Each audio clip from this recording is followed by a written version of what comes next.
Well, all right, the penultimate episode of Andor was, okay, not a whole lot of ultimate, but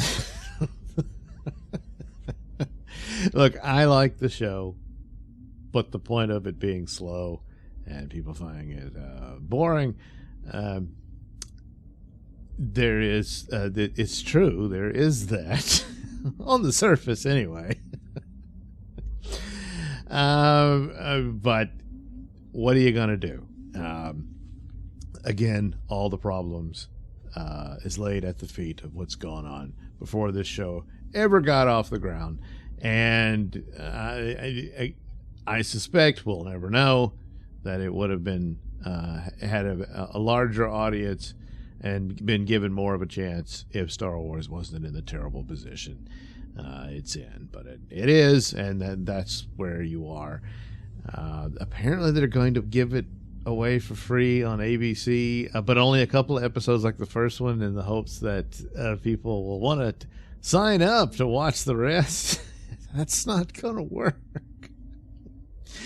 Because they're going to, gee, this is dull and boring. This isn't Star Wars.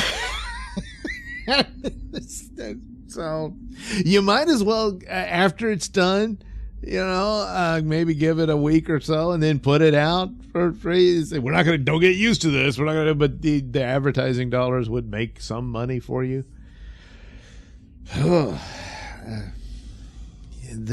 Nobody knows how to run that company.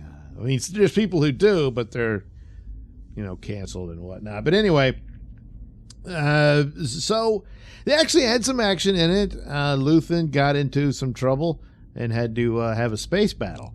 And I hadn't seen the show until a lot of it was spoiled, and I was on Doomcock's show, and everybody was laughing at the battle.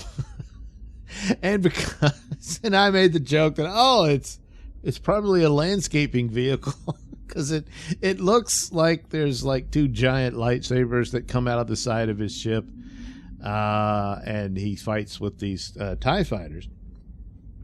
And it's one way that he whips around rather than just shoot at them, which he did also. But I mean, it's all very quick. I just took it that it was these laser.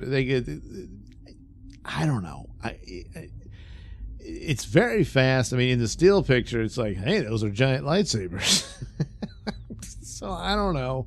Is it really a lightsaber? I don't know. But seeing it in the episode, I don't think it was that big of a deal. The cool thing that's kind of missed, and I noticed it on that show in the images and looking at it, was it's different a little bit, but it's basically the Imperial ship was based on the original design for the Star Destroyers. They did have a scene of that in the Solo movie, but they cut it out. So it's like on the deleted scenes. But it's an interesting thing, and it's a cool looking ship. I could have thought they could have utilized it more for something else, but they went with the other design that you see, in the original movies. So I guess a nod to Ralph McQuarrie's efforts in the early days. So there's little things like that and all that. So Andor had escaped, and he's still trying to get off the planet. It's down to him and one other guy. They don't know if the others made it or not. And you actually get some aliens in this episode, quite a few. And they get captured by them briefly, but it turns out the aliens hate the Empire too, so they actually help them out. And they get off the planet. But there's some interesting interactions there and whatnot. Meanwhile, the nastiness of Coruscant and Mon Mothma on the very edge of losing everything, and probably ultimately will. I guess it'll be a wonder what becomes of her daughter, that she's basically having to give her daughter to this crooked guy's son in order to seal the deal for the funding they need for the rebellion. So, what are you going to do?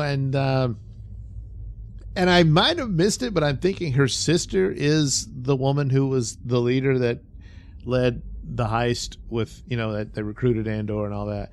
and she's the one with the girlfriend who is on Andor's old planet. Hey, small galaxy, huh? And all of that. But surprisingly, Andor's stepmommy, well, she just dies of old age, I guess. I would have thought she would have gotten killed, and this would have emboldened Andor more to the rebellion's side.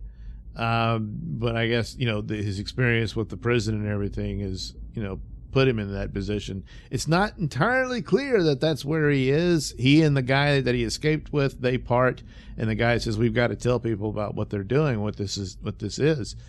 And he says, we need to split up and spread the word, in case one of us gets caught or whatever. And Andor is like, nods his head, and they shake hands and he leaves, but it's kind of like, yeah, you do that, buddy. But he called home and found out that his mother had passed away and all that. So I didn't really expect it to go that way. I knew she wasn't going to survive the show, but I would have thought she would have spoken out or something, got herself into trouble because she was all for the rebellion. But I think it was done in this sort of sadness for Andor, that she was all proud of the heist that had happened, and she gave her all kind of a spark of hope that someone is doing something to fight back against the Empire. And he never got the chance. He couldn't talk to her because of the situation of the conversation they're having at the time, not knowing he would never get the chance to tell, yeah, that was me. I did. Of course, he didn't talk about it because he did it for the money. He didn't do it for the cause and all that. And so still that comes to be a powerful motivation for him, that he would, to make her proud, he would want to fulfill what her wish was of taking down the Empire, and he ultimately, we know he does. So it's an interesting way about how they weave that, where, well, she was an old lady and she passed away. You don't have to have this dramatic death scene of her standing up to the Empire or what have you. So that's the deal. Meanwhile, his ex-girlfriend is just suffering horribly under the interrogation. Well, I don't know if she's revealed anything yet. Meanwhile, the cold and awful, filthy nastiness of war, in which more of the Luthen is they're just going to have to give up this guy to get captured and not warn him, because if they did, it would reveal their hand to the Empire, because he's protecting his mole within their system. So it's well crafted, it's well plotted, it's good, but no one's in the mood for this sort of alternate take and what have you. Would work even much better in its own universe of something else. A lot of people talk Blade Runner. I keep mentioning Blake 7. All that type of stuff probably would work a lot better in that type of take. But the structure's there. I mean, it's this empire, it's the tyranny and suppression and all that, and how difficult it is to rebel against power like that. So, yeah. But all in all, pretty good.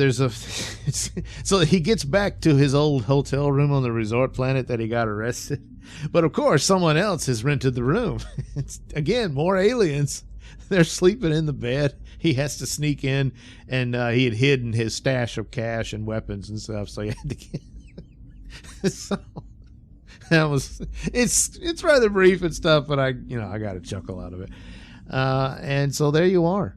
Only one more episode to go. There will be a second season. Apparently that's the deal. They're contractually, so they're going to do it. Hopefully they'll bring the droid in.